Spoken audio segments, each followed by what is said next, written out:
कभी कभी बड़े बुजुर्ग कहते हैं कि जिस जगह पर हम जाने के लिए मना करें वहाँ नहीं जाना चाहिए। लेकिन कई बार कोई ना कोई व्यक्ति उस जगह पर चला जाता है, लेकिन वह कभी अकेला वापस नहीं आता। या तो वो अपने साथ किसी को लेके आता है, या उसको वहाँ पर कुछ महसूस होता है जो उसको ज़िंदगी भर याद रहता है। तो कुछ ऐसा ही हुआ हमारी आज की इस कहानी में। तो चलिए सुनते हैं। मेरा नाम अर्पिता है। मैं बिहार के पकड़िया गांव में रहती हूँ।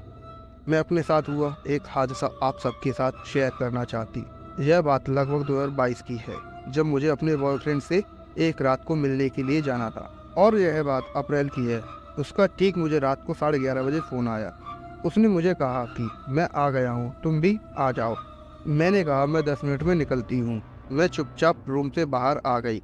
मेरे घर का एरिया थोड़ा ऐसा है कि उसके आसपास में छोटा सा बगीचा है, जहाँ आम के, शीशम के और गुलेर के पेड़ हैं। मुझे वहीं आसपास में ही जाना था। मैं ठीक चुपचाप बाहर निकल चुकी थी। मैं जैसे ही उसके पास पहुंची तो मुझे किसी के चलने की आवाज़ आई। उस वक्त मुझे अजीब सा लगा, ऐसा लगा मानो कोई ना कोई तो जाग रहा हो।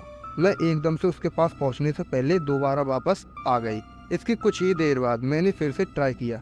मन में एक सवाल था कि होगा कोई, शायद अब चला गया होगा, अब मैं जा सकती हूँ। मैं धीरे धीरे चुपचाप चलने लगी, लेकिन इस बार मैंने एकदम से रुक के सुनने की कोशिश की। मैंने पाया कि इस बार चलने के साथ साथ हल्की हल्की रोने की आवाज़ भी आ रही थी।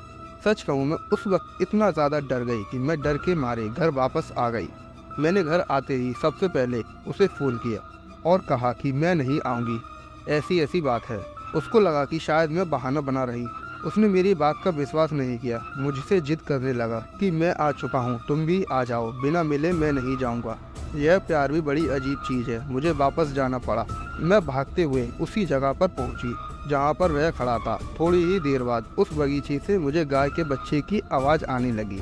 वो मुझसे कहने लगा कि देखो कहाँ है कोई, यहाँ कोई भी नहीं है, कुछ भी नहीं यहाँ पर, तुम बेकार में डर रही हो। लेकिन मेरे दिमाग में तो सवाल चल रहे थे। मैंने सोचा कि इतनी रात को यहाँ बछड़ा कैसे है। कुछ देर मैंने टाइम स्पेंड किया और जैसे ही मेरे जाने का समय हुआ, मैंने कहा कि मैं अकेले नहीं जाऊँगी, तुम भी मेरे साथ चलो। पहले तो उसने मना कर दिया, फिर अचानक कहने लगा कि चलो, तुमको छोड़कर आ जाऊँगा।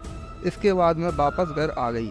यहाँ तक एकदम बिल्कुल नॉर्मल था, लेकिन इसके बाद जो कुछ भी हुआ आप उस पर भरोसा नहीं करोगे। दरअसल हुआ यूं कि वह वापस जाने लगा तो रास्ते में उसको बहुत सी चीजें ऐसी ऐसी हुई कि पूछो मत। इसी के साथ मैं आपको एक बात और बता दूं कि हमारे घर के पास एक औरत रहती थी जो कि रिश्ते में हमारी चाची लगती थी। उन्होंने घर के झगड़ों में एक दिन गुस्से में अपने आप को आग लगा ली, जिसके बाद उनकी मौत हो गई। कहते हैं कि तब से लेकर अब तक सबके साथ कुछ न कुछ तो हो ही रहा है। बहुत से लोगों को तो यह तक लगता है वह कहीं न कहीं आसपास यहीं पर है, जैसे कि उस दिन मुझे हुआ था। अब ठीक वह जब रास्ते से जा रहा था, उसको अचानक ऐसा लगा कि जैसे कोई सामने से गया हो या कोई पीछे से आ रहा हो। जब खुद के साथ चीजें होने लगी तब उसका फोन आया। कहने लगा कि मुझे बहुत ज्यादा डर लग रहा है। उसने मुझे एक चीज के बारे में बताया। मैं सिर्फ भगवान से इतना ही कह रही थी कि उसको सही से घर पहुंचा दो। खैर, इसके बाद उसने अपने फोन से हनुमान चालीसा लगा ली। जितना जल्दी हो सके उतनी जल्दी अपने घर तक पहुंचा। कंक्लूजन यह निकला कि सच कहूँ तो मुझे नहीं पता वो आखिर क्या था, लेकिन जो भी उस रात हुआ वह मुझे जिंदगी भर याद रहेगा। साथ ही आपको एक बात बता दूं कि मेरे बॉयफ्रेंड का घर पास के गांव में है, जिसकी वजह से वह पैदल ही जाया आया करता था। और दूसरी बात यह है कि वह बगीचा आज भी है, जो कि मेरे घर के पीछे है। और उस दिन के बाद से कभी भी जब भी मुझे कहीं जाना होता है तो मैं बगीचे वाले रास्ते से बिल्कुल नहीं जाती। मैं हमेशा दूसरे रास्ते से जाती हूँ। और तो और उस बगीचे में मैंने आज तक रात को किसी को भी नहीं देखा। शायद किसी और के साथ भी ऐसा हुआ होगा, पता नहीं। इतनी ही थी मेरी यह कहानी।